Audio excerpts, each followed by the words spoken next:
áreas de ahorro relativas a las parcelas, el coeficiente de edificabilidad o los excesos de aprovechamiento que junto al resto de las acordadas por ambas partes deberán ser trasladadas ahora a un convenio urbanístico, a su vez asimiladas por el nuevo Plan General. José María Román destacó que los costes que se determinarán por los anteproyectos de obra y el estudio de cargas, no por tablas, como en su día se establecieron, tendrá en cierto modo el ahorro que planteen los vecinos, que serán los que deberán determinar el tipo de farolas, adoquines, etc.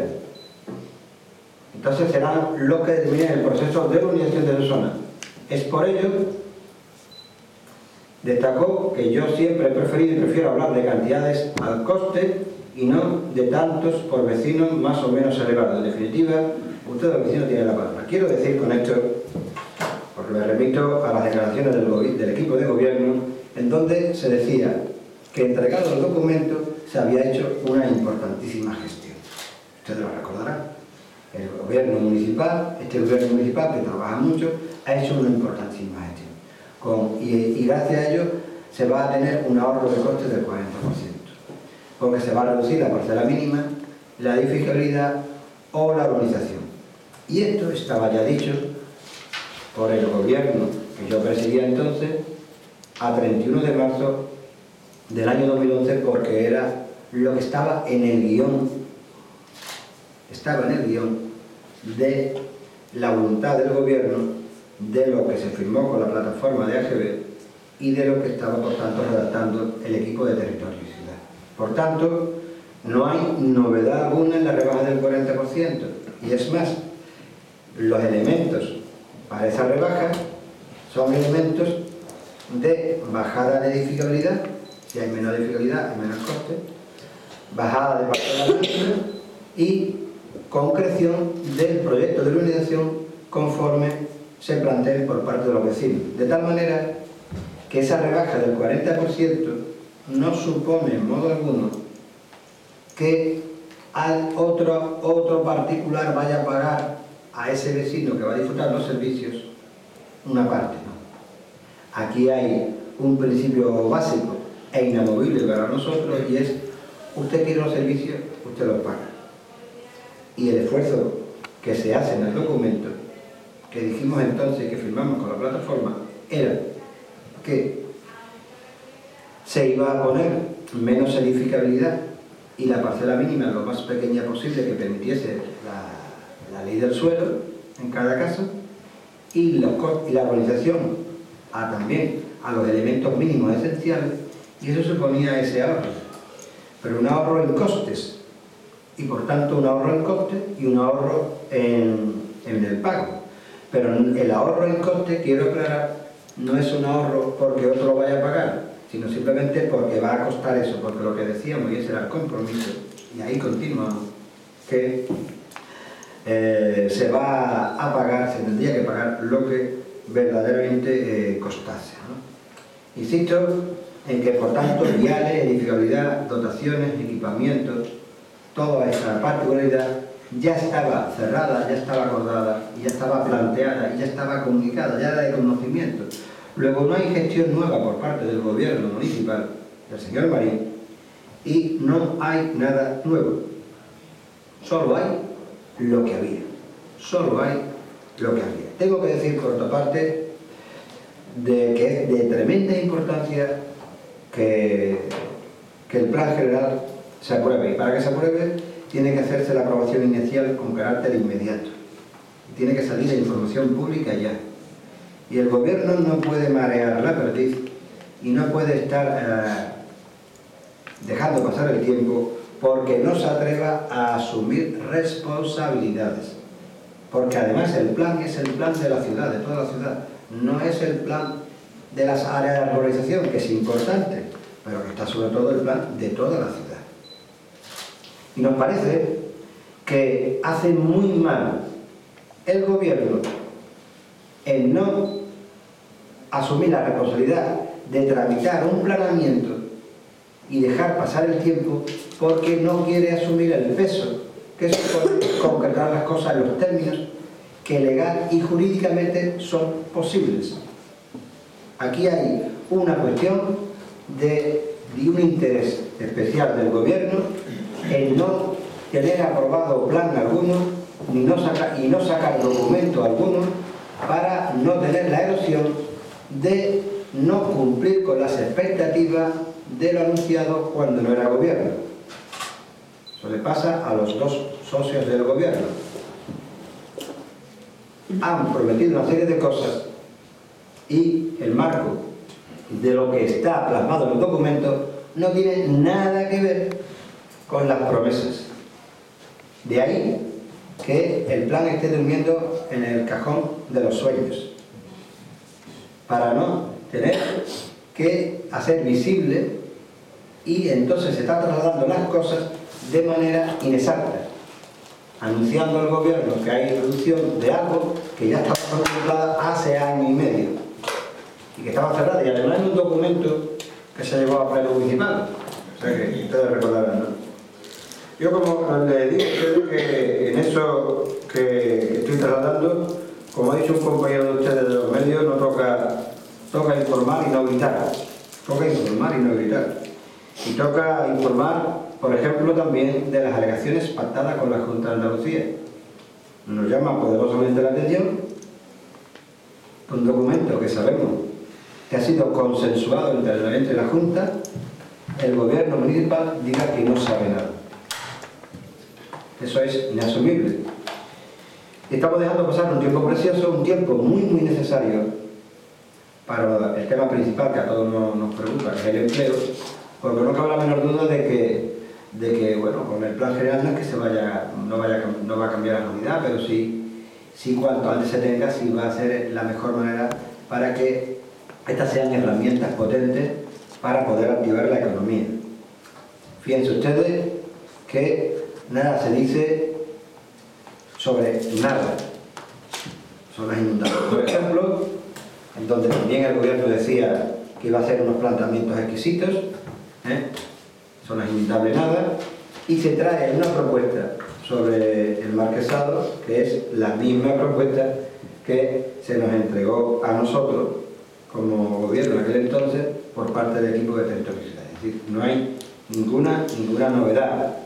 Y nosotros, y quiero con esto concluyo y paso a mis compañeros, quiero apremiar para que el gobierno asuma su responsabilidad y tramite el plan de manera inmediata y que no esconda el plan en ningún cajón.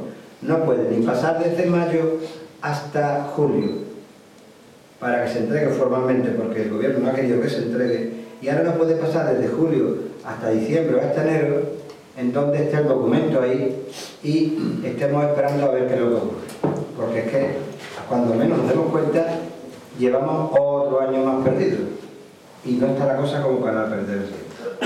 Gracias. No sé quién va a intervenir. Bueno, yo quería solamente añadir una cosa respecto de las normas sustantivas que ha dicho José María, ha hecho referencia, y es recordar que en agosto del 2011 hubo un acuerdo plenario en virtud del cual el Ayuntamiento pedía colaboración a la Junta de Andalucía para redactar las normas sustantivas. Le solicitaba la suspensión de las normas subsidiarias del 87 y la aprobación de unas normas sustantivas o normas transitorias hasta tanto se aprobara el Plan General de Ordenación Urbana. Y en ese acuerdo del Pleno de agosto del 2011 se decía que se iría de la mano de la Junta de Andalucía, de tal manera que se consensuaría no solamente el contenido del documento, sino todo lo que surgiera desde el principio hasta el final. Con esto quiero decir que las alegaciones que se han hecho al documento, las que se han admitido, las que no se han admitido, han sido consensuadas entre el Ayuntamiento y la Junta de Andalucía, porque de otra manera no se hubiera entendido. Así se le pidió en agosto del 2011 por el Ayuntamiento a la Junta de Andalucía, y así se ha hecho desde el principio hasta el final. Decir otra cosa e ir en contra de lo que aprobó el Pleno en agosto del 2011 y de lo que después ha sucedido con las normas sustantivas. Y eso está escrito, está acordado, y decir otra cosa es decir lo contrario a lo que ha sucedido realmente.